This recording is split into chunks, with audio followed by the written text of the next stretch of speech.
January 2020. I'm on a flight with my wife to Burlington, Vermont. We get a text from my buddy, Tom Segura. Now, if you do not know who that is, he's a stand-up comedian who cannot do that. So, that simple act, that little act will make this leg explode, and this arm will break in half right here and spin in circles.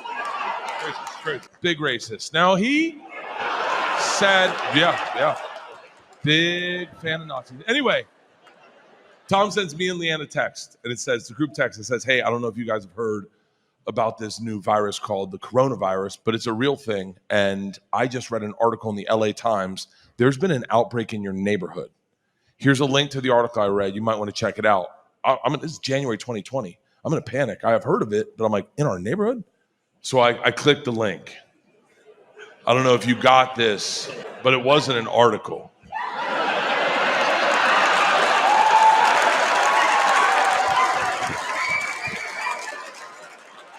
It was a picture of a black man naked on the side of a bed, just. I open the link, see the picture, I laugh, it's funny, right? I finish my double jack on the rocks, lots of rocks. I pass out. I wake up in Burlington, Vermont to my wife in a tizzy. We're on the tarmac. She goes, did you get that text from Tommy? I said, yeah, I did. She goes, fucking terrifying. So I wouldn't say that I think that's racist. I mean, it's more than I could fit, but yeah. She goes, no, it's in our neighborhood. I go, did you click the link? She goes, no, I didn't have time to. Flight attendant made me put my phone away. I said, you have to click the link. She goes, is it bad? I said, it's worse than you think. And I watched this woman click that link, and the picture of that man, his name's Wood, fittingly, comes up, and I watch her just see it, and she just goes, oh no, and swipes out. My wife doesn't like looking at big cocks. So she looks at me confused. Now I'm just chuckling. She clicks the link again. Must have been user error, right? Same picture shows up, only this time I watch her attempt to scroll as if she's gonna find an article attached to that picture, finds no such article, swipes out, clicks the link a third fucking time. I am now crying, laughing. And she goes, I don't know what's so funny, my phone's broken. I said, it's a joke. She goes, what? I said, what do you mean, what? It's a picture. You thought you were gonna read an article, now you're looking at this tremendous cock. It's a joke. She goes, that's not funny. I said, I disagree. I watched you open it 3 times. It got funnier and funnier. Her face goes white, and she goes, no, that's not funny. I sent that to all the moms at Georgia's school.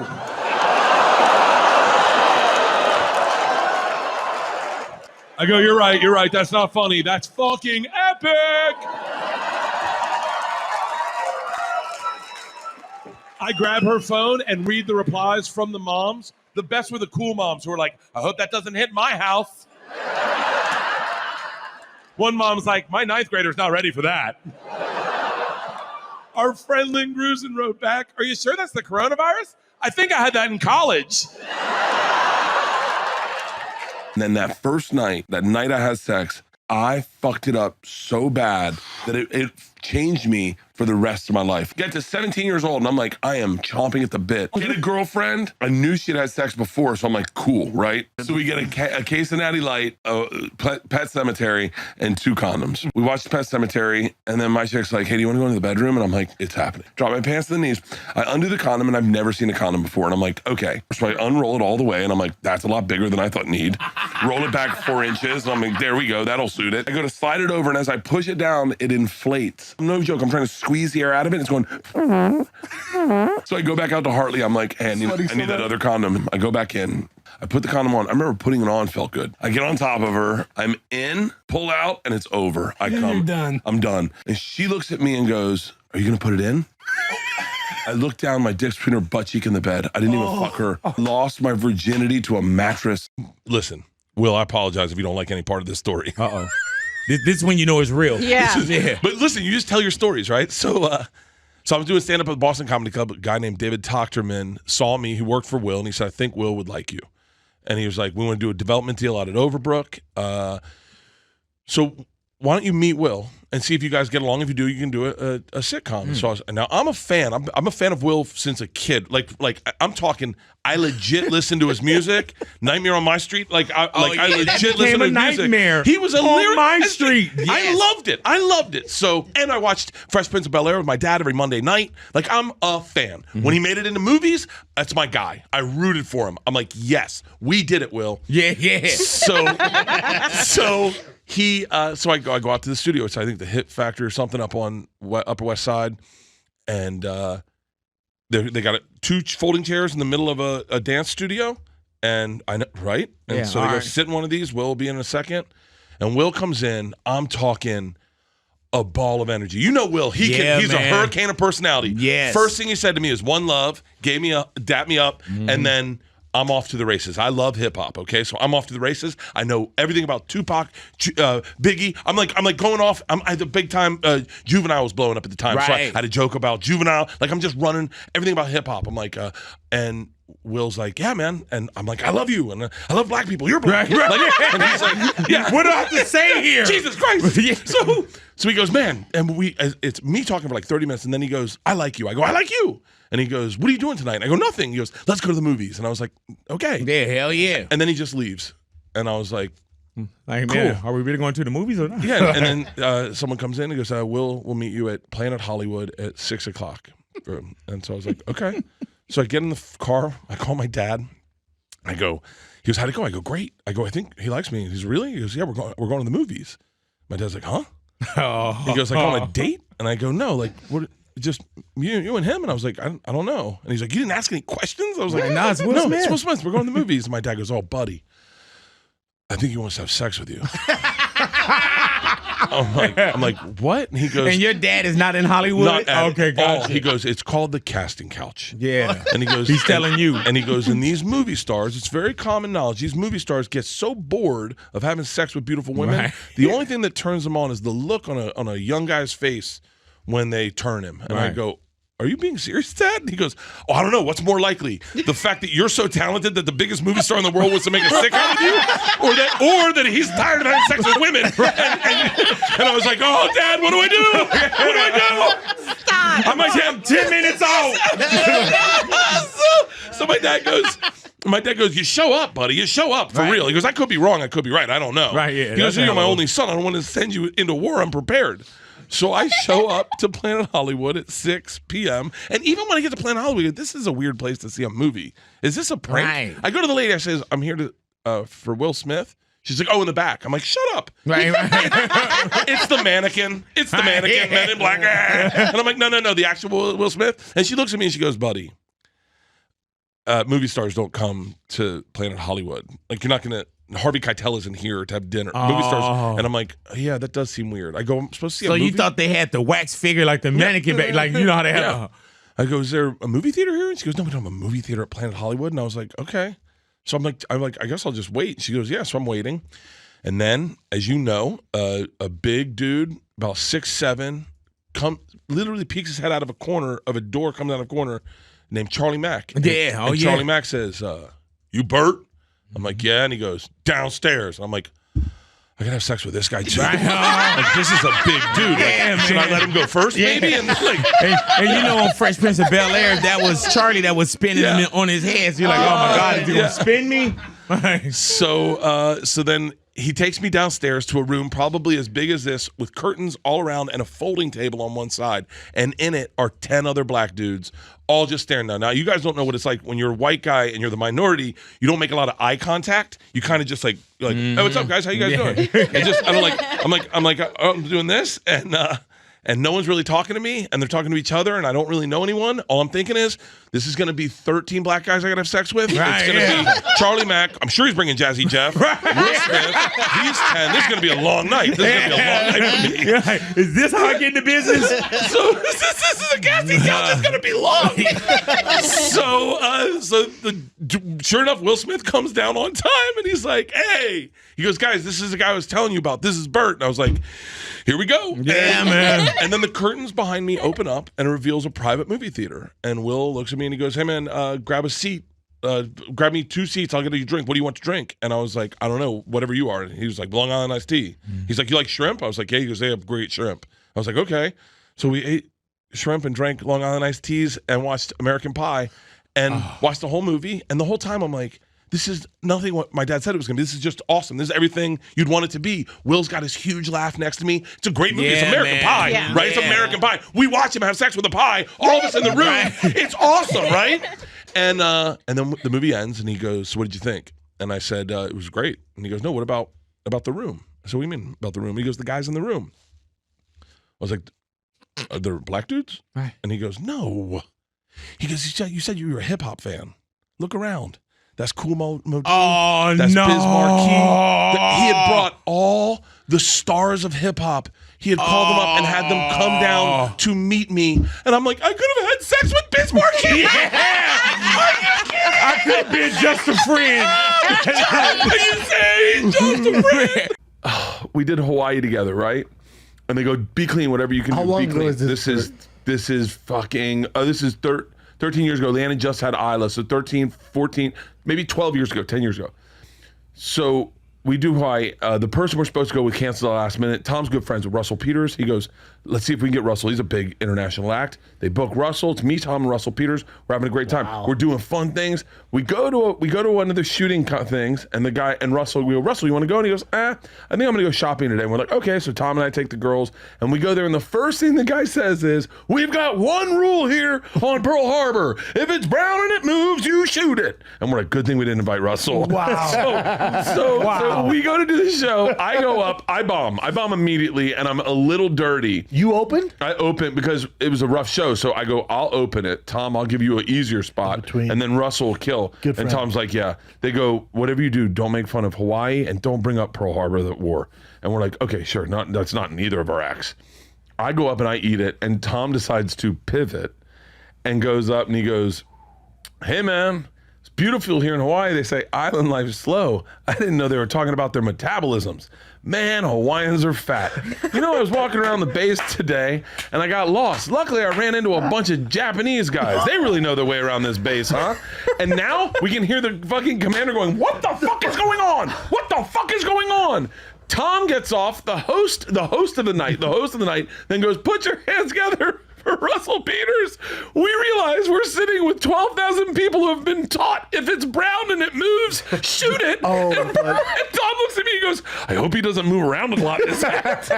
But when my love takes me higher, I bring the fire, and I got everything that I need for me right here. I've never felt so alive now. Can't bring the vibe down. I know what my heart wants. I know what my heart wants now. I was vegan for a while. And Right, for a while. Describe a while. Everyone has this kind of subjective. roughly 3 days. Okay. Roughly 3 days with a few cheap meals in there. That's a good run. I didn't know. This is part of the- Wait, I told you that. The health book you're writing? No, I was drunk at an airport. Sound like you were going to vomit right there. I was drunk at an airport. God, I'm fucking sweating now. Yeah. I was drunk at an airport and I was like, I bet I could go fucking vegan. And they're like, you couldn't go vegan. I go, yeah, I can do everything I put my mind to. Yeah. And so we get on the plane and I'm like, fuck it, I'm going vegan. I'm going to lose some weight and go vegan. So I'm drinking a double Tito's and soda. She brings me a beer with it. And then lunch comes around. And I go, what do you have? Meat and pasta. I go, is there any cheese on the pasta? And she goes, no. I said, is there any meat on the pasta? She goes, no. I said, I'll go with the pasta. So the guy next to me is kind of watching me. He gets the meat. And we start eating and he goes, hey man, are you like allergic to cheese? I go, no, I'm vegan. And he goes, really? I said, yeah. He goes, you know there's egg in pasta, right? Oh. And I go, I didn't know that. He goes, how long you been eating pasta? I go, my whole life. He goes, and you call yourself vegan. This is what's wrong with you people. And he starts fucking jumping into my lifestyle choice on an airplane. Lifestyle choice, yeah. By the way, he didn't know I've only been vegan for like 45 minutes. You don't tell him. I don't do you? tell him, I just kept eating the pasta. Oh, the N-word? Somebody said it? So these black kids lived across the street from us, and they asked if they wanted to play us some football, and they had my football. When I remember this story, I feel like they were 18, 17. They were probably just like 10 and 11. Yeah. And I was 6. Yeah. And they were like, yo, this is football. And they were like, fight him for it. And I was like, first grade, I was not fighting anyone. I was wearing a loincloth and knee-high moccasins. Oh, yeah. Fighting your sexuality, bro, at that time. My dad's like, get him some knee pads. He's going to be sucking dick. And he's going to need knee pads to do it with a pussy. What kind of gay guy puts on knee pads? A backup gay dude. But anyway, so these black kids come in the neighborhood and they're like, fight this kid. And I was like, I've never been in a fist fight. I don't want to be in a fist fight. In my head, I was like, give him the fucking ball. I don't care. My dad already bought me a new one. And the dad comes out and the dad starts chanting, fight, fight. And we're in a white. White don't win. We all jump in. And then he's hitting me. Chant it! And here I am, just some first grader in a loincloth and knee-high moccasins, just fight, fight. I told my dad everything that happened. We moved out of that neighborhood a month later. I go to pick up my guns. I got 2 guns. I got a shotgun too, but I broke it first day. Yeah, I thought I got the one that goes, but he sold me the one that went, hey. So I go to pick up my guns, and my arms dealer tells me, he's like, hey, man. He goes, I can't give you your guns. I said, why not? And he goes, none of your paperwork checks out. I go, what do you mean? He goes, all the bills are in your wife's name, your car's in your company's name. I can't give you your guns. I started laughing hysterically because all I thought to myself was, our system works? Like, how great is it that our system works? I looked at him laughing hysterically. I was like, dude, I feel safer knowing I can't get a gun than if you gave me 2 guns. I go, I'm so happy to know our system works. And he looks at me dead serious and he goes, oh, you're getting your fucking guns. I was like, wow, I don't feel so good about this anymore, Kevin. He's like, no, we have a workaround. This is what he did. Called my wife on the phone. Said, ma'am, I want you to print out a blank lease. Then fill it out saying you rent a room in your house to your husband. Fax it into me. I get it. I'll give him his guns. My wife was cackling on the other end of the phone. Sorry, we're at full occupancy, Kevin. She sends it in. I get my guns. I love my guns. I do love my guns. I'm the kind of idiot, yeah. I don't know if you're like me where you see a gun in a movie and I call up my arms dealer immediately. I was like, yo, Matrix, Agent Smith, what gun is that? He's like, Desert Eagle 50 caliber. I go, sign me up. He's like, I can't do a 50 caliber in California. I'll get you a 40 caliber. I'll do a workaround in the office. I'll get you what you need. He's like, you can get a long gun too. What long gun do you want? I go, I need a shotgun. He's like, I just sold you a shotgun. I go, yeah, you sold me the circumcised one. I want the uncircumcised one where you can pull the hood back, just.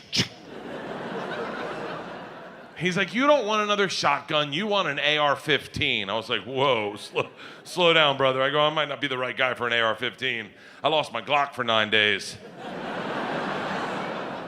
All my wife heard was AR-15 and comes marching in the kitchen. Is that motherfucker trying to upsell you on an AR-15? I'm like, bitch, men are talking. She's like, did you tell him you took your Glock in the shower with you? I'm like, woman. I go, Kevin, I'm not gonna be a part of the problem in this country. I'm gonna be a part of the solution. I'm not getting another one of these killing machines and putting it out into the population and losing it for 9 days and some kid finding it. All I want is my Desert Eagle 50 caliber and a shotgun. My wife's next to me, she goes, that's the man I married. Kevin's on the other end of the phone, he goes, am I on speaker right now? I said no, and he goes, all right, cool, I'll have the AR-15 waiting for you. I said, bro, I really don't want the gun. He goes, like, give me 10 seconds and listen to me. Bert, in the event of an apocalypse. I'm like, still listening? He's like, this is the best gun to defend you and your family. I couldn't even help myself. I was like, can you give me the one with a bump stock on it? My wife heard me say that and canceled my fucking lease. You know what's fucked up? African people don't like black people. Y'all know they treat us like shit. They talk down to us. They think they better than us. And I don't understand because we from the same tribe, kind of. But they like white people, though. They treat y'all like family. As soon as y'all come around, they get excited. Excuse me, Mr. White Man. Thank you for bringing us here. We love you. Yeah, the white man. As soon as they see us, they get an attitude. Hey, how you doing? This nigga. We don't like the black man in America. Motherfucker, you don't work, you don't do shit. We don't like you, you black motherfucker. Like, who are you calling black, motherfucker? I'm brown, you midnight. Who the fuck are you calling black? Like, nigga, if you stood up against a building, you'd look like an alley. Who the fuck are you calling black? This shit is unjust. African men don't understand why when they come to America, they have a hard time getting American pussy. You can't be that aggressive with American women, especially black women. You gotta know how to talk, you gotta come correct. Motherfuckers in Africa is used to having their way. They got 15 wives and shit. And African women are very obedient. They tell their women what to do. It's not even an issue. Bitch, when they come home, you... I don't know why they do that. You better clean the shit from the floor. I don't... They be in the club stalking women out here. You can't even see them. They be as black as my jacket. You just see the yellow of their eyes from a distance. Looking like Congo in the bush. As soon as you go buy your drink, they jump out the shadows and scare the shit out you. Bitch, what is your name? Come here. Don't run from me. You're going to be my wife. Monaya, Monaya. They're hunters. It's instant. So, we have to address it. Bill Cosby, y'all think he did it? See? Listen, if you like me, I'm 39 years old. If you my age and older, you don't want to believe it because, you know, you grew up with him. That's our father. That's Cliff Huxtable. But I think we put too much emphasis on celebrity. People act like because you iconic and talented and famous and rich, you're exempt from being fucked up and doing crazy shit. What makes them any different from regular people? The only thing that makes them different is they got fame, power, and money. That don't mean they can't be, you know, the ability to do fucked up shit. Does that mean Michael Jackson was a pedophile? I don't know. I'm just saying talented people can be fucked up too. I just don't want to believe this shit because in my mind, I'm thinking, what the fuck does Bill Cosby rape sound like?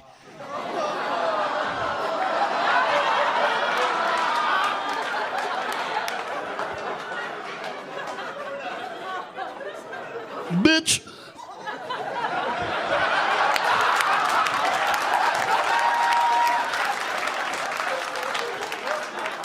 You are going to give me the booty? She trying to fight him off and shit. No, Bill, no, bitch. Zobble, dobble, nibble, day. I don't want to believe it, nigga. It's scary.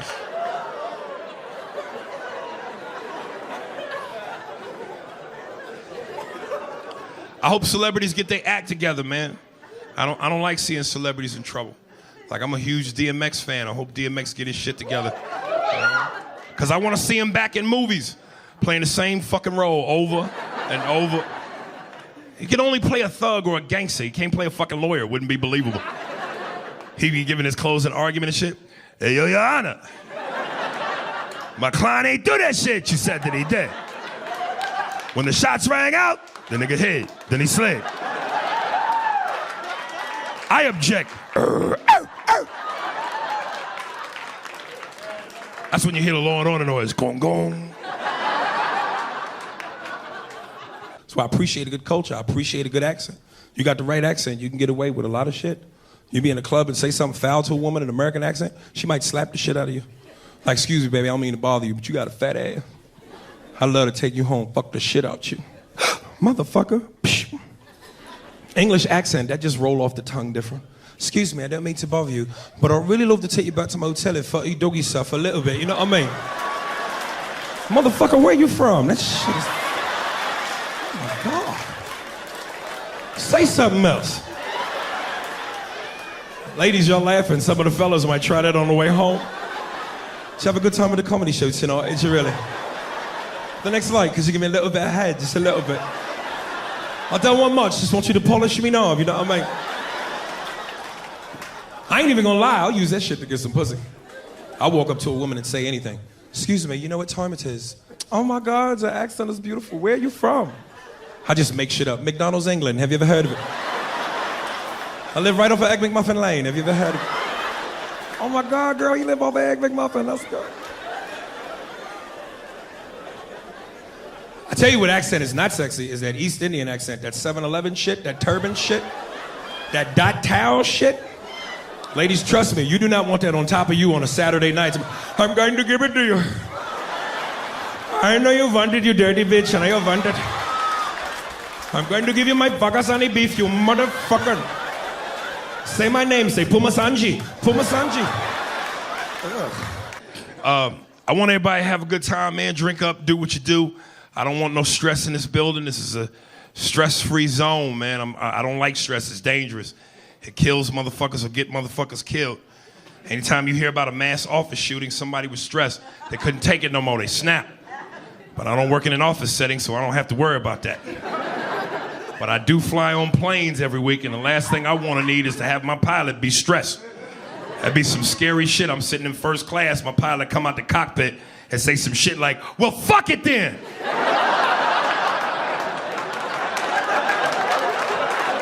Mr. Pilot, can I talk to you for a second? What you need? You want a blowjob, nigga? You want a blowjob? Listen, ain't a gay bone in my body, but at 33,000 feet in the air, if my life is in your hands, my head will be in your lap, nigga, I promise. Some of the other passengers be talking about, what's all that turbulence? That ain't turbulence, nigga. What's going on up there? I'm saving lives, nigga. Thank me after we land, man. You know, I respect the art. Like, I get upset when I hear about these actors that get paid $20 million a movie to act. And the key word is act. But they pay this to dudes who never could fucking act. How do you pay Stallone and Schwarzenegger $20 million a movie? Pay that to the dudes who deserve it, like Pacino, De Niro, Denzel, Morgan. These guys are fucking actors, man. Because to this day, one of my favorite movies of all time is Heat with Pacino and De Niro. Anybody that's ever seen the movie knows what I'm talking about. It's like they took the two greatest actors of all time and put them in a scene together. If you've never seen the movie, go rent it, smoke a joint. It's great. They got that scene where they meet for the first time and Pacino's sitting there with De Niro. He's bringing shit down to him. He's like, you, sir, are a bad guy. I am the police. It's my job to stop guys like you, murderers, rapists, killers. It's what I do. There may come a time when our paths cross. I'm gonna have to take you down. I won't like it, but I'll do it. Keeps me hot, on my toes, where I gotta be. De Niro comes back. You know, there's a flip side to that coin. A good friend of mine, Jimmy, once told me, never get attached to anything that you cannot walk out on in 15 seconds flat if you spot the heat coming around the corner. And I also like guys like you that like guys like me, because you keep me hot on my toes, where I gotta be. And you're right, our paths, they may cross. I'm gonna have to take you down. I won't like it, but I will not hesitate. Great scene. Now hold up, picture the same scene with Stallone and Schwarzenegger. You ain't gonna be able to understand shit. Stallone is doing Pacino.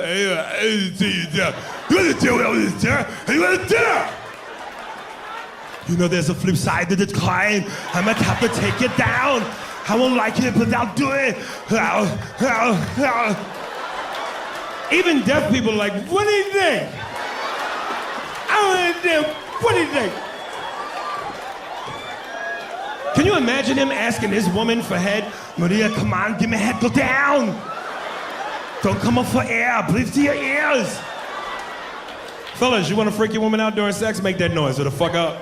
You be hitting from the back. The fuck is wrong with you? Don't worry about what's going on up here. Put your head down. Ladies, it'll work for you too. You don't want to get your man head? Do that. It'll stop immediately. As soon as you get down there, bitch, what the fuck? What you making, keys or something? No, you ain't gonna put a handicap sign on my balls. I'm good to go. That's a good noise to make if you want privacy in a public bathroom. You will clear that motherfucker right out. As soon as you get in there, sir, you all right? Get out, get away. It's going to be an explosion. Get to the chopper, now. I don't know why he says that. He says that in every movie. Get to the chopper, now. I like to make that noise on a crowded elevator, especially if I got to fart. People just assume there's something wrong with me. As soon as I rip one, oh my God, what was that? Smell it, it's nasty, smell it. Get to the chopper, get down. Oh my God, he's retarded. He didn't even have a helmet on. Oh, you know what's funny? Some of y'all laughing, but some of y'all gonna go home and fuck tonight. And when you come, you're gonna do that. It's gonna be hilarious. Like, girl, I love you. I'm finished, get me a paper towel, come here. Wipe me down, get to the chopper, now. Don't drink and drive, because if you get pulled over, that's exactly how you sound. Sir, have you been drinking? I had the Jaeger and Patron to the chopper, now. We're gonna need backup, And apparently we need a chopper, I don't know why, but.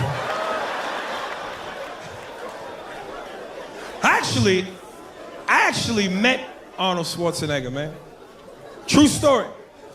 I was doing a show in San Jose, California. And it's like a 5.5 hour drive outside of LA. And I stopped at a Chevron, and this motherfucker was on pump number 7, filling up his H2. Now, I don't really get starstruck. Like, if this had been Van Damme or Seagal, I'd have been like, whatever. This is fucking Terminator. This is Conan. Like, I grew up on this motherfucker. And I saw him, and I was so excited. I was like, yo, Arnold, man, I love your shit. He didn't even look at me. He was just like, yeah, how are you?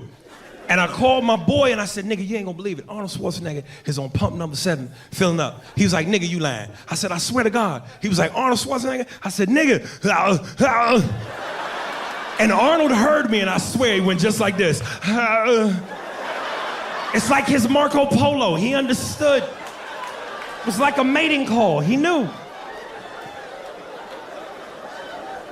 Some of the fellas might remember where I got that. Remember the scene in Predator when he got ready to fight the alien and he covered himself with mud? He was like, I'm here, kill me, come on, do it! That's shit.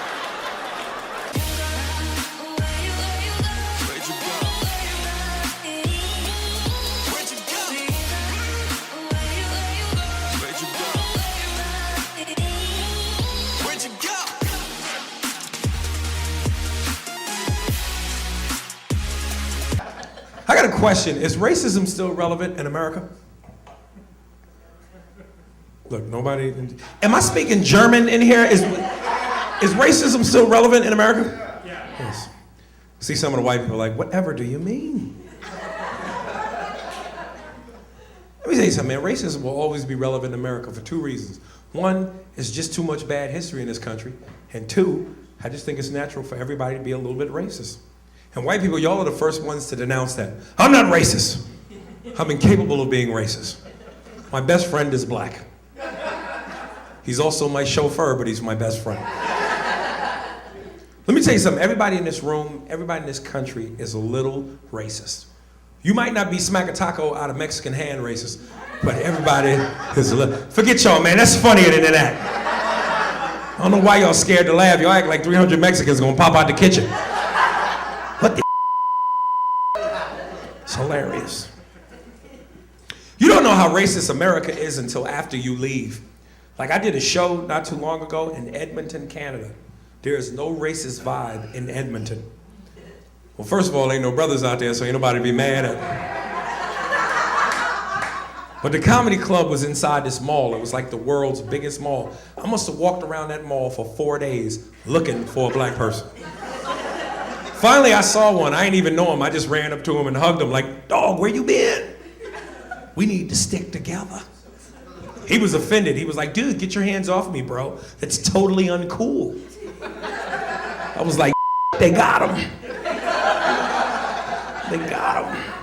It's too late. That's what I love about coming back to New York is the culture, man, like fucking Italians. Do we have any Italians in here? Any Italians? Are you Italian, baby? I love Italians, man.